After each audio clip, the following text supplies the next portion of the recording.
Quand il a eu fini de me raconter ses premières histoires, le Mohani, il a marqué une pause. Il a inspiré et il a pris la pause.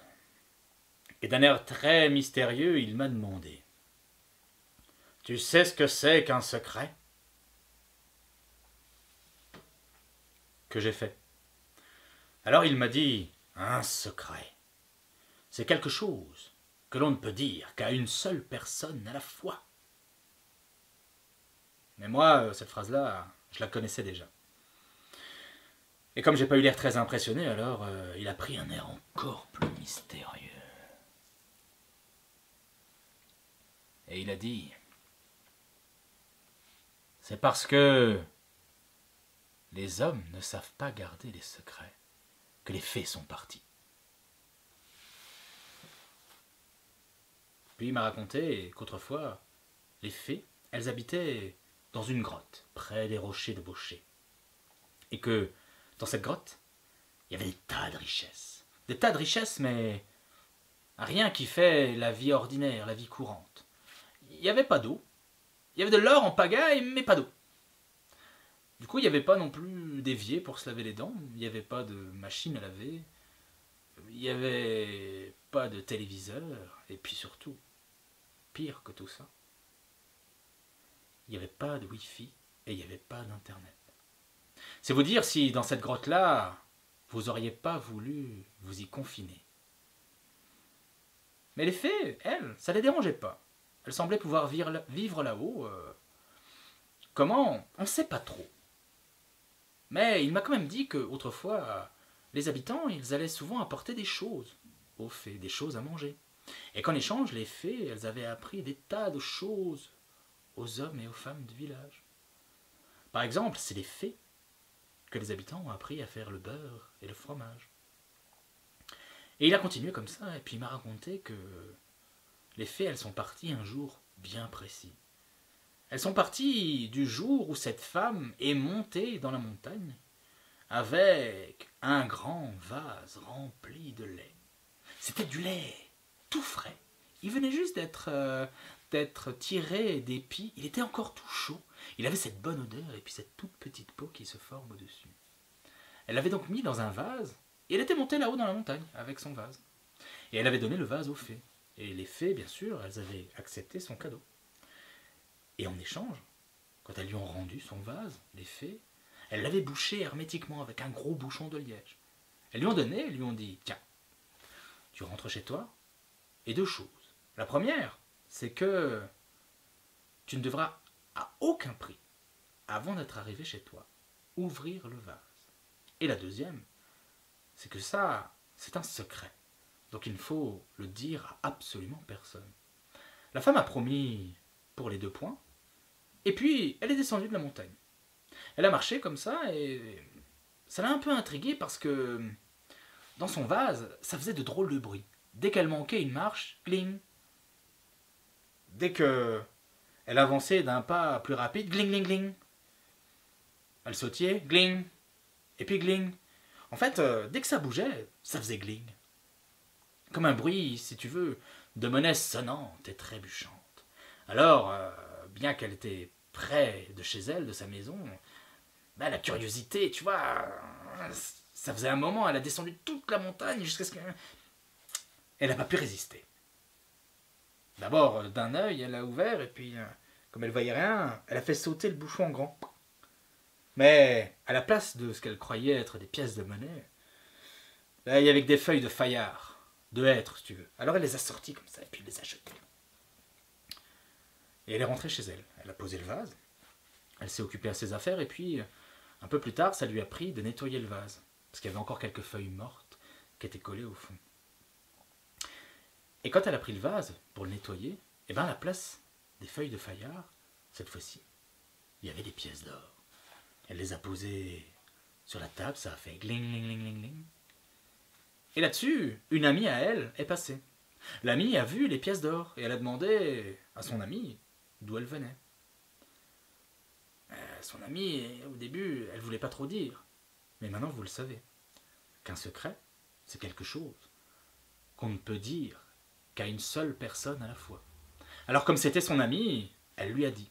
Elle lui a dit que c'était les fées qui lui avaient rendu sa jarre pleine de lait et que elle avait eu ses pièces d'or. Alors son ami est parti. Et bah évidemment, qu'est-ce qu'elle a fait? Elle l'a raconté, cette histoire, à son ami à elle, qui l'a raconté à son ami, qui l'a raconté à son mari. Son mari a un ami, cet ami a Marie. Marie, bon, elle n'avait pas de mari, mais sans mariner, elle allait le dire à Annie. Et d'Annie, en ami, en mari, en mari. Eh bien, au bout du compte, tout le village était au courant que les fées distribuaient de l'or.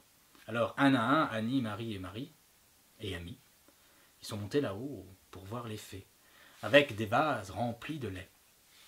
Et si bien que elles en étaient tellement excédées, les fées, elles en avaient tellement assez de voir défiler tous ces gens, et bien qu'elles se sont envolées. Ça, c'est ce que m'a dit le Morani. Maintenant, moi, si vous me permettez, j'ai une autre hypothèse. Pour moi, les fées, elles ne sont pas parties parce qu'elles en avaient assez, mais parce qu'à force de boire du lait, eh ben, elles ont commencé à avoir des boutons partout sur le visage.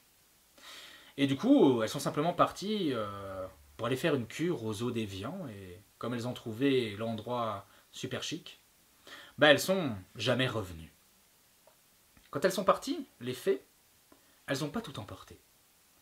Elles ont laissé leur grotte et leurs richesses. Mais attention, m'a dit le Morani, il paraît que depuis, le trésor et la grotte est extrêmement bien gardé.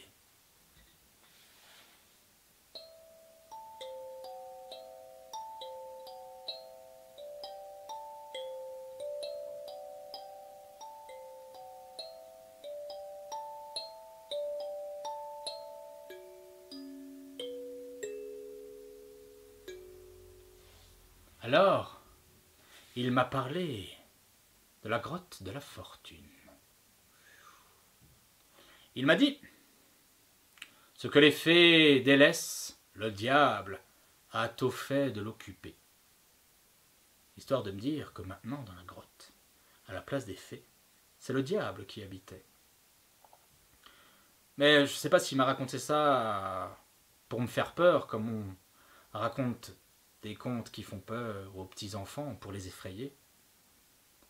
De toute façon, qui a peur du diable, je veux dire? Pas moi, en tout cas. Enfin, peut-être juste un petit peu. En tout cas, il m'a dit que le diable, maintenant, vivait dans la grotte et que parfois, il attirait des jeunes femmes plutôt, avides de richesse. Mais avant de vous raconter cette histoire, résumons un peu. On a tout d'abord eu, en toute première partie, l'histoire d'un berger, un peu dans les nuages, un peu rêveur. Ensuite, on a eu l'histoire de la bergère, trop fière pour se marier. Mais si le berger et la bergère s'étaient rencontrés, est-ce qu'ils se seraient bien aimés? Et peut-être, est-ce qu'ils se seraient mariés? Eh bien, si vous voulez, ma dernière histoire, c'est l'histoire d'un berger pauvre et d'une petite bergère. Tous deux sans moutons ni sans richesse, à part leur grand amour. Ils s'aimaient l'un et l'autre, ils étaient pauvres, mais ils décidèrent de se marier. Le mariage était prévu pour le tout premier jour de l'année. Et dans la nuit qui a précédé celle du 31 décembre, la jeune femme raccommodait une vieille robe de mariée de sa grand-mère. Elle la raccommodait, elle était toute fripée, avec de nombreux trous, un peu défraîchis, et elle la raccommodait, et elle cousait, et elle cousait, et elle cousait, et en cousant, elle n'a pas pu s'empêcher de se demander « Ah, qu'est-ce que ce serait quand même? Qu'est-ce que ce serait quand même si on avait de l'argent? Si on avait assez d'argent pour vivre le temps et ne pas se préoccuper de ce qu'on va manger demain? » Et elle pensait comme ça, et elle pensait cela. Et sans y prendre garde, elle a vu que dans la montagne, une lumière a commencé à s'allumer. Une lumière.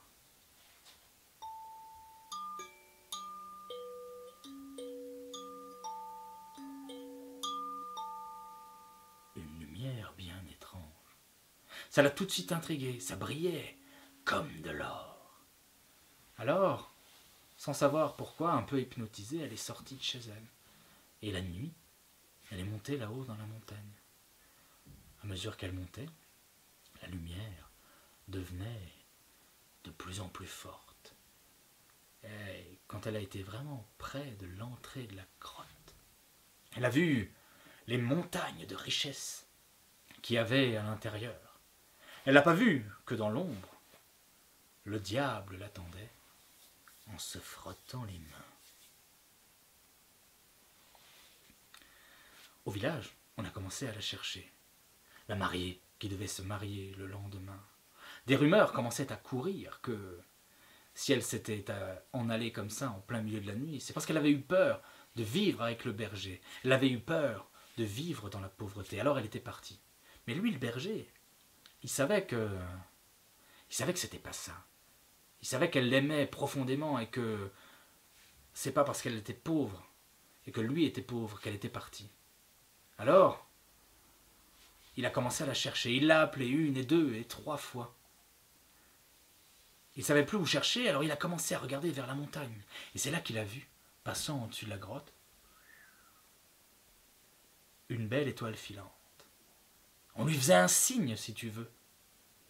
Alors, comme il avait entendu cette histoire du rocher de Baucher devenu le rocher du diable, eh bien, il a couru jusque dans l'église.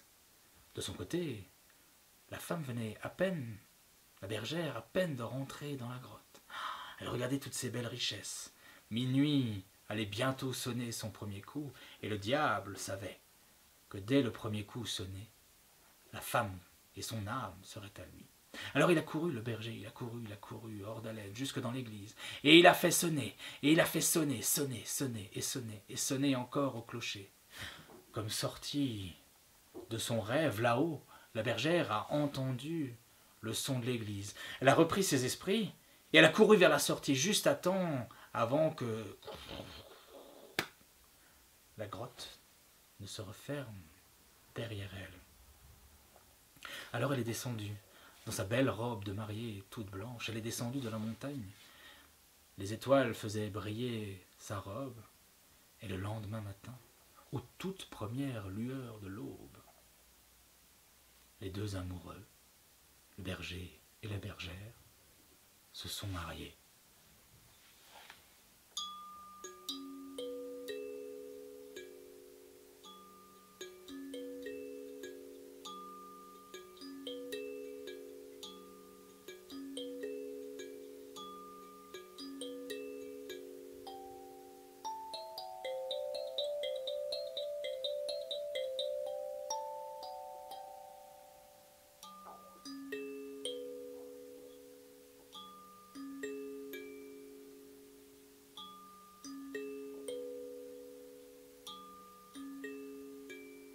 Ils se sont mariés et ils ont vécu pauvres, mais très heureux.